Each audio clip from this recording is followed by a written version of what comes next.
बिस्मिल्लाहिर्रहमानिर्रहीम। अस्सलामुअलैकुम वरहमतुल्लाहि वबरकातुहू। हज़रत अबू उमामा रज़ियल्लाहु तआला अन्हु नबी पाक सल्लल्लाहु अलैहि वसल्लम से रिवायत करते हैं कि आप सल्लल्लाहु अलैहि वसल्लम ने फरमाया, हया और कमगोई ईमान की दो शाखें हैं, जबकि फहश गोई और बयान निफाक की दो शाखें हैं। हज़रत अबू सोलबा खुशनी रज़ियल्लाहु तआला अन्हा से रिवायत है कि रसूलुल्लाह सल्लल्लाहु अलैहि वसल्लम ने फरमाया, बेशक दुनिया में तुम में से ज़्यादा पसंदो महबूब और रोज़े क़यामत मेरे ज़्यादा करीब वो शख्स होगा जो तुम में से ज़्यादा बाइख़लाक़ होगा,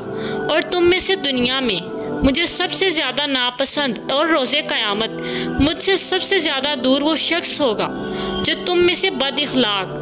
और बहुत बातें करने वाला, ज़ुबान दराज और गड़ा फाड़ कर बातें करने वाला होगा। हज़रत अब्दुल्ला बिन उमर रज़ियल्लाहु तआला अन्हु से रिवायत है कि रसूलुल्लाह सल्लल्लाहु अलैहि वसल्लम ने फरमाया, बेशक अल्लाह चर्ब ज़ुबान और मुबालगे से काम लेने वाले उस शख्स से दुश्मनी रखता है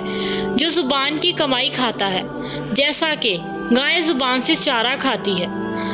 हज़रत उबैदुल्लाह बिन मोहसन रज़ियल्लाहु तआला अन्हु बयान करते हैं कि रसूलुल्लाह सल्लल्लाहु अलैहि वसल्लम ने फरमाया,